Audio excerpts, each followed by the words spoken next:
Hello friends, welcome to my channel सोली स्वास्थ्य। Friends, आज का हमारा टॉपिक है बच्चों में संस्कार कैसे दें।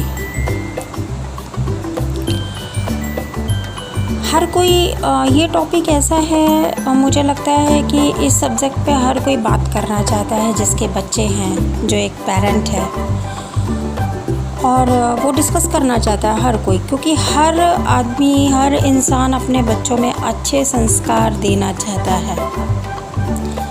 एक साधु, एक संत, एक डाकू, एक डॉन या एक गैंगस्टर भी अपने बच्चों को अच्छा व्यक्ति बनाना चाहते हैं। बच्चा जब माँ के गर्भ में होता है या आने वाला होता है तो ये केवल प्लान हो रहा होता है कि उसके घर वाले तभी से प्लान करने लगते हैं कि हम उसको कैसा बनाएंगे, क्या करेंगे, है ना, उसको कैसे संस्कार देंगे, कैसी सीख देंगे, कैसी शिक्षा देंगे। मेरा बच्चा ऐसा बनेगा, मैं अपने बच्चे को ऐसा बनाऊंगा, या जो मैं नहीं कर पाया वो मेरे बच्चा करेगा। इस तरीके से बहुत सारी बातें लोग करते हैं।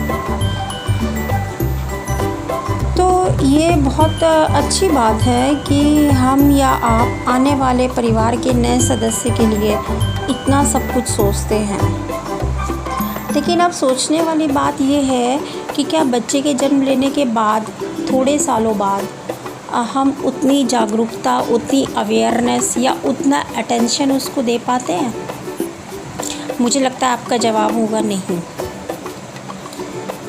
ये एक कड़वा सत्य है, एक बिटर ट्रूथ है कि संस्कार जो है वो संतानों के लिए या किसी भी इंसान के लिए कोई एक स्पेसिफ़िक क्लास नहीं है, कोई एक स्पेसिफ़िक कोर्स नहीं है, या कोई लाइफ की एक पर्टिकुलर स्टेज नहीं है जो निश्चित समय पर शुरू हो और एक निश्चित समय पर ख़त्म हो जाए। ये संस्कार एक बहुत ही डीप स्टडी का विषय है। ये एक लाइफ को शुरू होने से पहले से लेके और लाइफ टाइम तक चलने वाला प्रोसेस है। ठीक जब बेबी माँ के गर्भ में होता है तभी से घर वालों की जिम्मेदारी शुरू हो जाती है कि बच्चे को सुसंस्कारित बनाने की।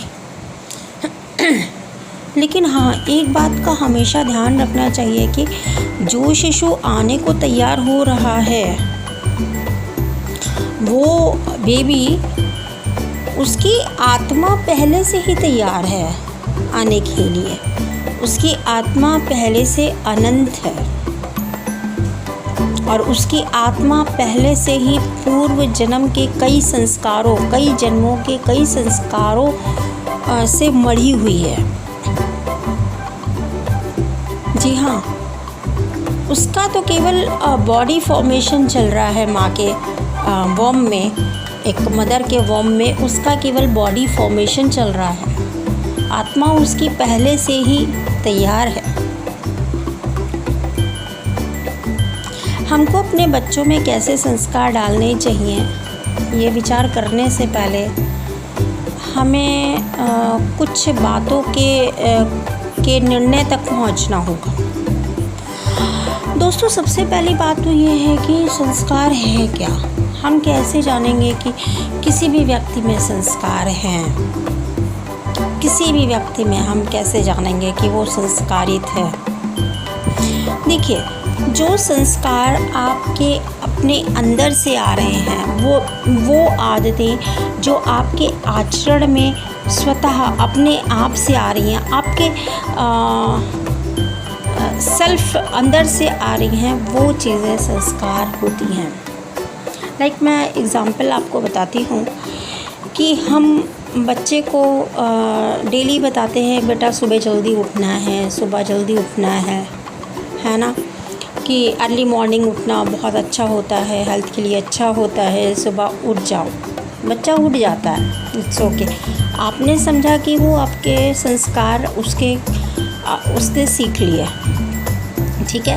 वो उठ रहा है, सुबह जल्दी उठ रहा है, अपनी चीज़ों को कर रहा है, तो आपने सोचा कि नहीं ये संस्कार उसने सीख लिए।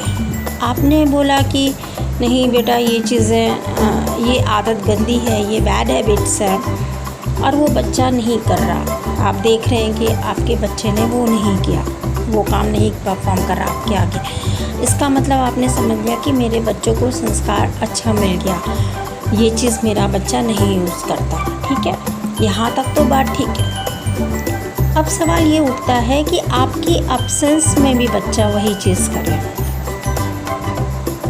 लाइक आप जब घर में नहीं हैं, बच्चा तब भी जल्दी उठे। आप जब घर में नहीं हैं, बच्चा उन बैड हैबिट्स को ना फॉलो करे, उसके ऊपर कोई भी देखने वाला ना हो, वो अकेला होते हुए भी आपकी सीख को, आपके बताए गए लेसन्स को फॉलो कर रहा है, वो अकेले में भी कर रहा है, इसका मतलब कि उसमें संस्कार है।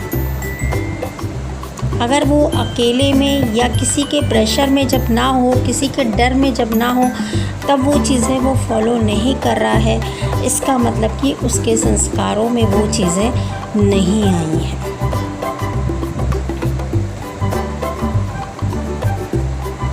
और ये संस्कार डालना, संस्कार देना, संस्कार को सिखाना, शिक्षा को देना, ये केवल बच्चों तक ही नहीं, केवल बाल्यावस्था या टीनेजर या हमारे एजुकेशन टाइम तक ही नहीं सीमित रहता है। ये संस्कार जो हम फॉलो करते हैं, ये संस्कार, ये आचरण, ये बिहेवियर जो हम फॉलो करते हैं अपने बच्चों के आगे, बच्चे उनसे सीखते हैं, ना कि आपके वर्बली कुछ बताने से सीखते हैं। अगर आप बच्चे को कहते हैं कि बेटा जल्दी सोइए और जल्दी जागिए, बट आप खुद देर से सो रहे हैं और देर से उठ रहे हैं, तो ये आपके अंदर संस्कार नहीं है, तो आप कैसे उम्मीद कर सकते हैं कि आपके बच्चे के अंदर आ जाएगा। अगर आप ड्रिंक करके रोज़ शाम को घर आते हैं और आप बच्चे से कहते हैं कि बेटा ड्रिंक करना अच्छी बात नहीं है, तो आप कैसे कह सकते हैं, जब आपके संस्कार में वो चीज़ नहीं है तो आपके बच्चे के अंदर कैसे आएगी।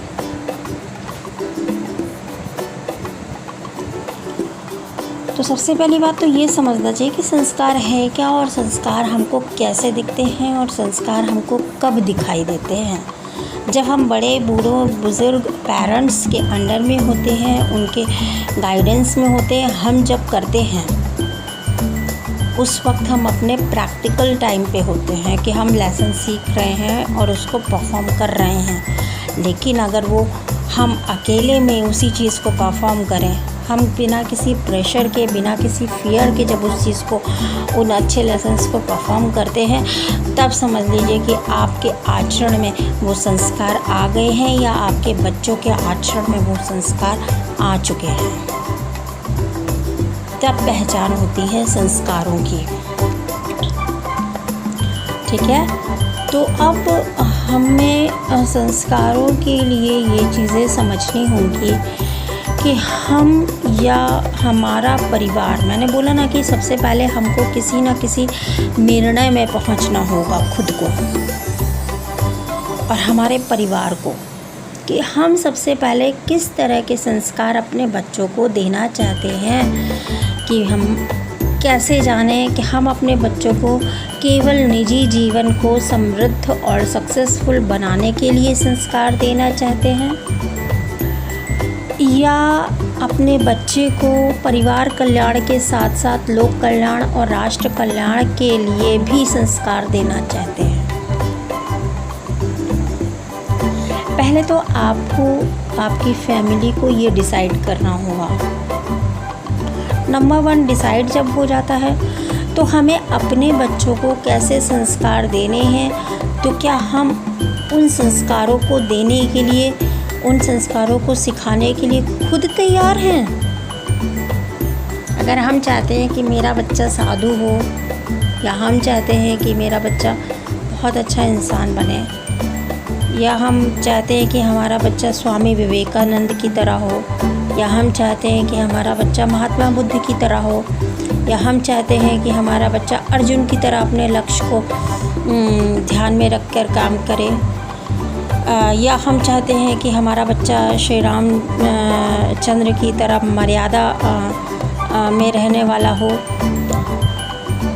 तो हम सबसे पहले तो ये सोचना होगा कि क्या हम उसको ये सिखाने के लिए हम स्वयं में तैयार हैं। बच्चा फ़िज़िक्स उसी से पढ़ेगा जो उसको फ़िज़िक्स में उससे बेटर होगा, उसका स्पेशलाइज्ड होगा।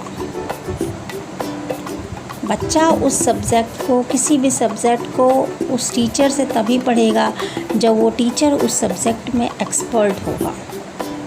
तो अगर अपने बच्चे को आपको स्वामी विवेकानंद बनाना है तो उसमें नो डाउट आपको भी उस सब्जेक्ट में एक्सपर्ट बनना पड़ेगा। अगर हम वैसे संस्कार देने के लिए तैयार नहीं हैं तो पहले खुद को तैयार करें।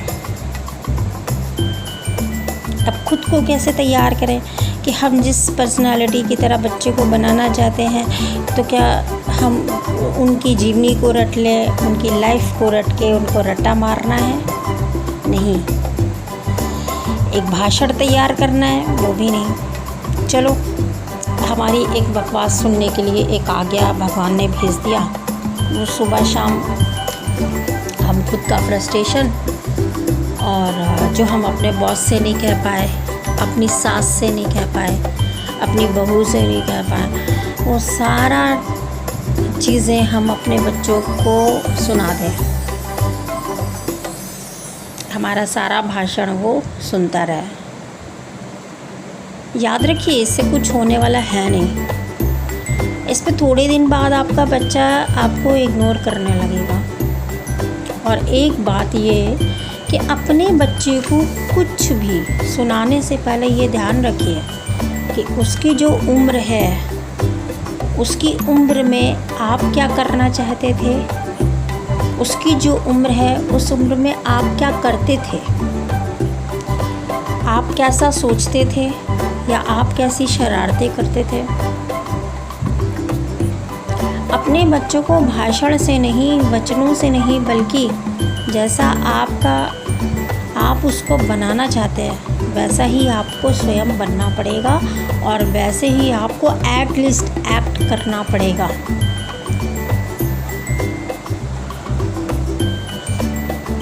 ये तो हुई एक प्रैक्टिकल बात। फिर हमारे बच्चे, हम एक स्पिरिचुअलिटी से भी आपको ऐड करके बताते हैं कि हमारे बच्चे जो होते हैं वो कौन होते हैं जो हमारी संतानें बन के आते हैं। हमारे बच्चे हमारे कार्मिक्स अकाउंट का जो पेंडिंग पार्ट पड़ा हुआ है, जो ड्यूटीज़ और रिस्पॉन्सिबिलिटीज़ हमने पिछले जन्मों में नहीं की थी, उनको बैलेंस करने के लिए हमारी संतान के रूप में वो आत्माएं आती हैं। इसीलिए वो ड्यूटीज़ और रिस्पॉन्सिबिलिटी के रूप में हमको मिले होते हैं कि जिनको निभाकर आप अपना कार्मिक अकाउंट बैलेंस कर सकें।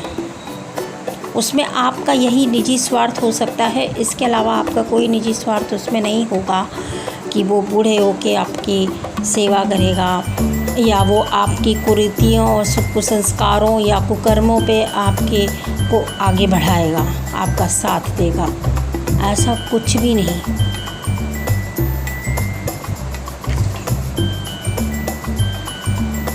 अब मेरा बच्चा मेरा नाम रोशन करे, मेरी बुढ़ापे में साथ दे, बिना सिर पैर की कुरीतियों को फॉलो करे, आपके जो भी बुरे कर्म हैं उनमें साथ दे।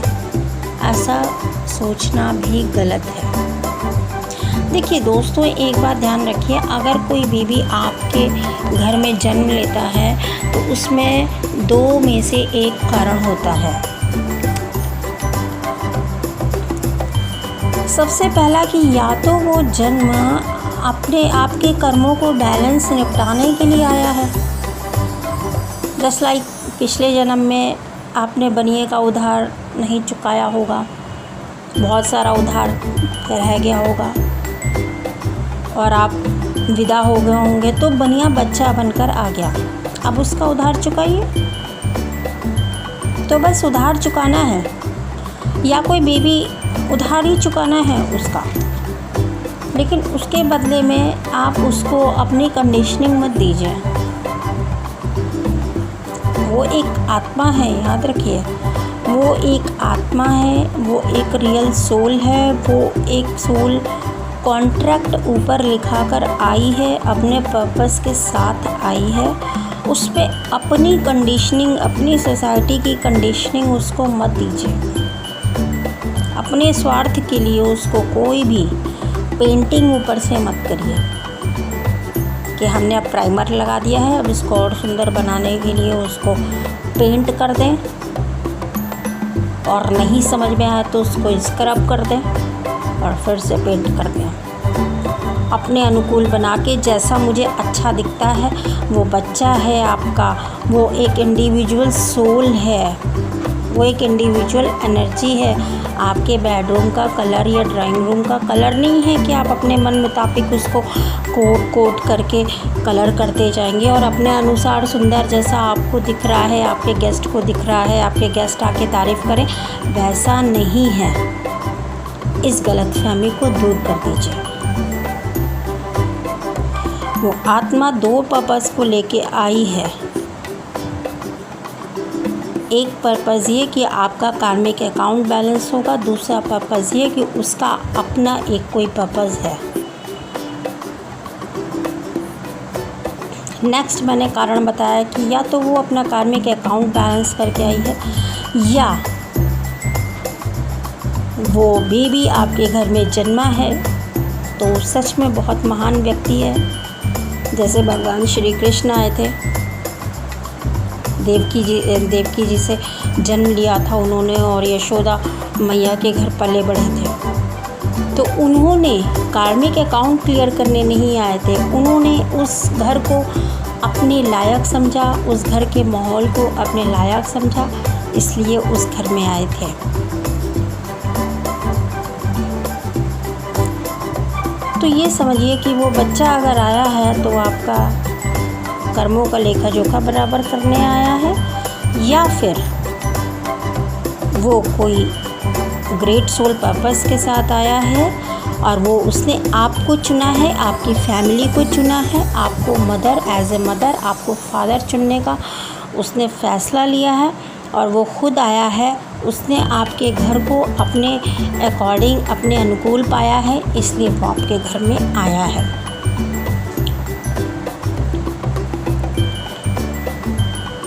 तो दोनों ही मैटर में, दोनों ही कारण में ये उम्मीद रखना बेकार है।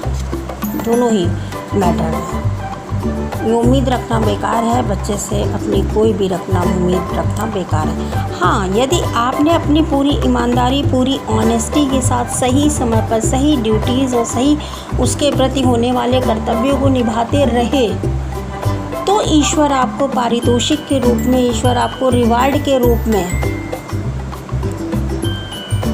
ये दे सकता है कि वो बच्चा आपके बुढ़ापे का सहारा बने, वो बच्चा आपको संतान सेवा का सुख मिले। ये आपकी ईमानदारी पर निर्भर करता है।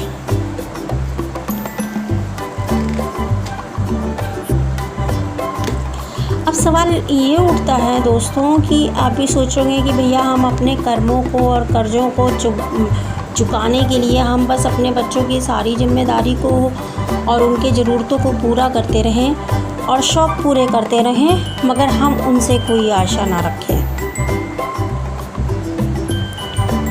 है ना। और मुझे लगता है आपका ये क्वेश्चन, शायद यही क्वेश्चन होगा। जी बिल्कुल, रखें, मगर कैसी आशा रखें, कैसी चीज़ें रखें। आप बच्चों की सारी ज़रूरतें पूरी कर रहे हैं, सारे शौक़ पूरी कर रहे हैं, सारी डिमांड्स आप पूरी कर रहे हैं, तो फिर आप उनसे उम्मीद रखें। तो उम्मीद रखना, लेकिन कैसी उम्मीद रखना, दूसरा सब्जेक्ट ये है कि कैसी उम्मीद रखना। तो मेरे फ्रेंड्स, ये पर्सनल एक्सपीरियंस मैं आपसे शेयर करना चाहती हूँ कि मैं बहुत साल अपने डिफेंस के कैंपस में रही और मैंने देखा कि वहाँ पर एक सार्जेंट साहब थे एयरफोर्स में, और इस बात को करीब 15 साल हो गए। तो वो बहुत ज़्यादा परेशान रहते थे। उस वक्त वो वारंट अफसर थे और उनका एक बेटा था और उन्होंने दूसरा इशू नहीं किया था। उन्होंने ये कहा कि आजकल महंगाई के ज़माने में हम एक बच्चे को का पालन पोषण कर ले तो बहुत अच्छी बात है। बट वो बच्चा बड़ा हो चुका था, कॉलेज जाने लगा था, लेकिन वो बहुत ही ज़्यादा ज़िद्दी था। वो कुछ भी बात नहीं मानता था, अपने पेरेंट्स की नहीं मानता था, किसी को रेस्पेक्ट नहीं करता था। या जो चीज़ ज़िद कर ली उसने, वो चीज़ पूरी होनी चाहिए थी। तो जिस वक्त वो हुआ था उस वक्त वो बताते थे कि बहुत ज़्यादा उनके बेटर एक्सपीरियंसेस थे, कि वो सबसे वो शेयर करते थे, सभी देखते थे। कि वो कहते थे कि एक टाइम ऐसा आया कि उनके बच्चे ने उनको बिल्कुल मतलब रेस्पेक्ट देना ही बंद कर दिया। तो वो जब नहीं पूरा करते थे तो वो अजीब तरीके से हरकतें करता था। तो वो ये कहते थे कि मेरे से क्या कमियां रह गई, और पूरा एक रूम भरा पड़ा है टॉयज़ से, महंगे महंगे खिलौनों से। मैंने फर्स्ट डे से बच्चे के लिए महंगे महंगे खिलौने ला के रखे, और जो चीज़ उसने बड़ा होने लगा, उसने एक चीज़ मांगी है कि बस तुरंत हाजिर कर देता था। आज मैं क्या ये दिन देखने के लिए ज़िंदा था कि मेरा बच्चा मुझे इस तरीके से बेइज्जती करे। और मैंने उस वक्त जब उनका बच्चा बड़ा हो गया तो उनका पूरा एक रूम बच्चे के टॉयज़ से, बचपन के टॉयज़ और खिलौने और सारी चीज़ों से भरा पड़ा था। कि उन्होंने अपने बच्चे को हर एक महंगे से महंगा खिलौना दे रखा था। तो मेरे दिल में ये आया, मैंने बोला भी कई लोगों से कि उन्होंने अपने बच्चे की डिमांड्स तो पूरी करी, लेकिन केवल डिमांड्स पूरी करना बच्चे को की परवरिश में नहीं आता है। बच्चे की परवरिश में कई एक स्टेप होते हैं। ऐसा नहीं कि बच्चे ने जो बोला वो हमने दे दिया, बच्चा वो नहीं बोल पाया वो भी हमने दे दिया, बच्चे की जो ज़रूरतें हैं वो भी हमने दे दिए, बच्चे के जो शौक़ हैं वो भी हमने दे दिए। तो केवल हमने वही चीज़ें करी, उसको डिमांड पूरा करते रहे, हमने उसको एडिक्ट बना दिया, हमने उसको ज़िद्दी बना दिया। तो ये काम आपने किया तो आपने क्या किया कि आपने फ़िज़िकल अपना लोन चुकता करने के लिए तो उसको सब कुछ कर दिया, लेकिन उस सोल को आपने ख़राब कर दिया। अब वो जो आपका कर्मा क्रिएट हुआ तो वो भी आपको चुकता करना पड़ेगा। आपके पास ये बच्चा आया था आपके कर्मास का बैलेंस बनाने, और आपकी वजह से वो सोल बिगड़ गई, वो सोल एडिक्ट हो गई, वो सोल ऐसे काम करने लगी जैसे सुसाइड कर लें। उस सोल का कुछ पर्पज़ उसके सामने नहीं रहा। वो केवल यही जानता था कि मेरे पापा मम्मी हैं, मुझे ये ज़रूरत होगी मैं बोल दूँगा आ जाएगी। उसके अलावा उसके आगे कोई उद्देश्य नहीं था। फ्रेंड्स, मैंने आपसे ये पर्सनल एक्सपीरियंस इसलिए शेयर किया कि केवल बच्चों की डिमांड्स को, ज़रूरतों को पूरा करते रहना ही एक परवरिश में नहीं आता है। ये परवरिश का जो लेसन होता है ना पेरेंट्स के लिए, उसमें कई एक चैप्टर होते हैं जिसमें डिमांड्स के साथ साथ ड्यूटीज़ भी हैं, रिसोर्सेज के साथ साथ रिस्पॉन्सिबिलिटीज़ भी हैं, और स्ट्रगल्स हैं तो सक्सेस भी है। कई चैप्टर्स आते हैं जब पेरेंट्स बच्चे को पालते हैं, उसको बड़ा करते हैं, उसकी परवरिश करते हैं।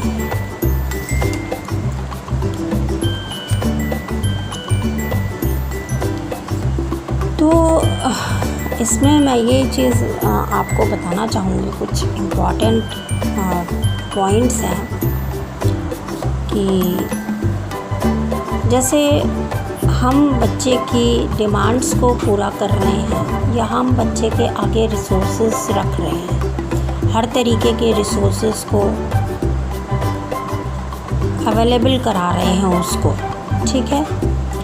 तो हमें वो तराजू जो है वो हमें एक तराजू बनाना पड़ेगा और उस तराजू को बैलेंस करना पड़ेगा। जी हाँ, अगर आप अपने कर्मों को बैलेंस करना चाहते हैं, आप चाहते हैं कि आपके संतानों को लेके कोई और कर्मास ना क्रिएट हो, बैलेंस बना रहे, तो आपको कुछ तराजू को मेंटेन करना पड़ेगा, बैलेंस करना पड़ेगा। अब वो किस तरीके का हो, ये देखिए। जैसे मैंने बताया आर, तो आर फॉर रिसोर्सेज। अगर आपका बच्चा है, आप अपने बच्चों को हर तरीके के रिसोर्सेज प्रोवाइड कर रहे हैं, आपका बच्चा उन चीज़ों को चेरिश कर रहा है, उन रिसोर्सेज को एंजॉय कर रहा है, लेकिन आप बस इतना देख के खुश हैं कि बस मेरी परवरिश बहुत अच्छी दिशा में जा रही है, क्योंकि बच्चा आपके रिसोर्सेज से खुश है। नहीं, एक पड़ला रिसोर्सेज का है तो दूसरा पड़ला आपका रिस्पॉन्सिबिलिटीज़ का है। अगर आपने उसको रिसोर्सेज दिए हैं, लेकिन अगर रिसोर्सेज के साथ आपने रिस्पॉन्सिबिलिटीज़ नहीं दी, तो बच्चा आपका ज़िद्दी बनेगा। तो एक पड़ले में रिसोर्सेज हैं तो दूसरे पड़ले में रिस्पॉन्सिबिलिटीज़ हैं। तो जब आप रिसोर्सेज दीजिए तो बच्चे को ये तैयार करिए कि आपका बच्चा रिस्पॉन्सिबल भी बने और आपका बच्चा अलर्ट भी बने। देन दूसरा तराजू है D for demands and D for duties. एक पड़ले में आपने बच्चे की सारी डिमांड्स को रख दिया, आपने अपने बच्चे की सारी डिमांड्स को फुलफ़िल किया, बट दूसरे पड़ले में अगर आपने उसको ड्यूटीज़ नहीं रखी तो यकीन मानिए वो डिमांड्स के तराजू से गिर जाएगा। तो दूसरे पड़ले में आप उसको ड्यूटीज़ देना सीखिए। अगर आपका बच्चा आपसे डिमांड करता है तो 2 डिमांड्स के बदले आप उसको ड्यूटीज़ देना सीखिए। अगर आप ड्यूटीज़ और डिमांड्स का तराजू बैलेंस रखना सीख जाएंगे तो आपका बच्चा भी इंडिपेंडेंट बनने लगेगा और आपका बच्चा भी ड्यूटीफुल बनने लगेगा और आपका बच्चा भी स्मार्ट डिसीज़न मेकर बनने लगेगा। एंड नेक्स्ट है फिर तराजू बैलेंस कि L for love and L for lessons. अगर आप बच्चे को अपने प्यार कर रहे हैं, सभी देते हैं प्यार, लेकिन आप केवल प्यार ही देते रहे, केवल प्यार ही देते रहे, केवल प्यार ही देते रहे, तो बच्चा आपका पक्का बिगड़ने वाला है। तो आपको दूसरे पड़ले में लेसन्स का भी वेट रखना पड़ेगा।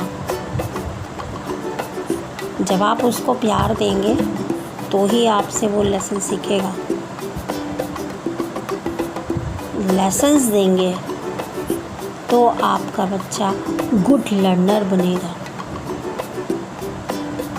जब लेसन्स देंगे तभी आपका बच्चा गुड लर्नर बनेगा।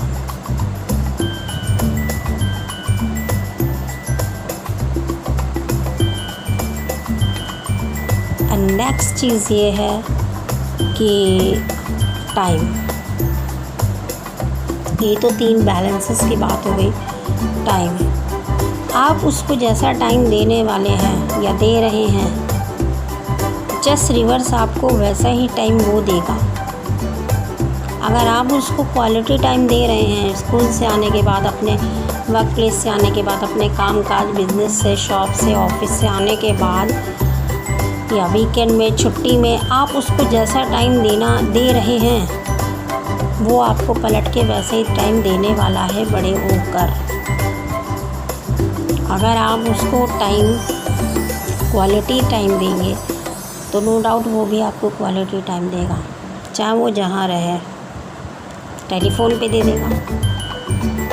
अगर आप उसको काम चलाऊ टाइम दे रहे हैं उसके चाइल्डहुड में, तो वो भी आपको आपके टाइम पे वो भी आपको काम चलाओ टाइम देगा। अगर आपने उसके लिए कोई पेन नहीं लिया है तो वो भी आपके लिए कोई पेन नहीं लेने वाला। अगर आपने उसको निपटाया है, उसकी ज़िम्मेदारियों को, आपके प्रति उसकी जो ज़िम्मेदारियाँ बनती हैं उसको निपटाया है तो वो भी निपटाएगा।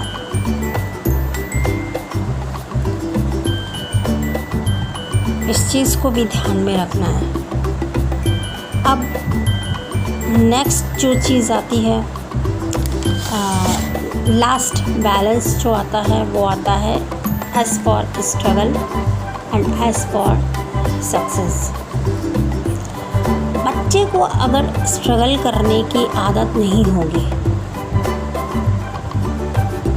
तो सक्सेस उससे उतना ही दूर होगा।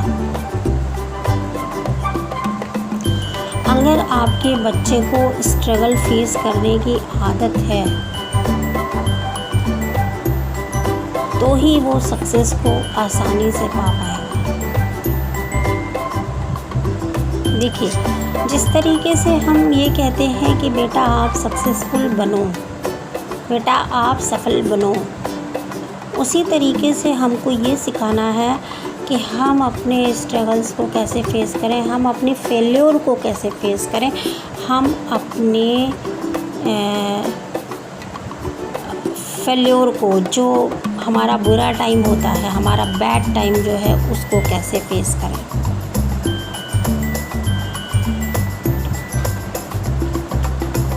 और ये स्ट्रगल, बच्चा गुड स्ट्रगलर बने, अच्छा स्ट्रगलर बने, इसके लिए हमें बच्चों को शुरुआत से ही एक रिडल्स, उनको छोटे छोटे रिडल्स देने चाहिए, छोटे छोटे पजल्स देते रहने चाहिए, छोटे छोटे डिसीज़न मेकिंग टास्क देते रहने चाहिए। ये riddles, puzzles, decision making task छोटे छोटे जब आप देखेंगे कि ये कर रहा है तो आप खुद समझ में आने लगेगा कि आपके बच्चों में संस्कार आपके दिए वाले आ रहे हैं या वो कहीं और से ला रहा है।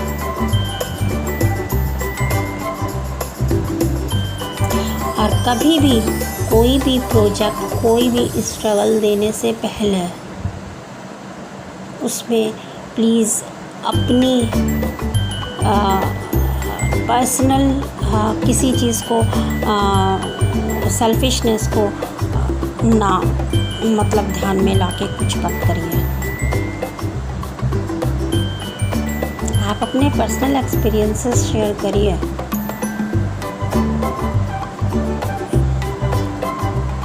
तो इन सब चीज़ों के बाद जो चीज़ आती है, ये इन सब चीज़ों के बाद, ये परवरिश का इतना टाइम होने के बाद जो चीज़ बच्चे में आती है उसको कहते हैं संस्कार। उसको कहते हैं संस्कार। और संस्कार ऐसी चीज़ होती है कि खुद के लिए नहीं होती है। संस्कार मानव में दी हुई, मानव का आभूषण है।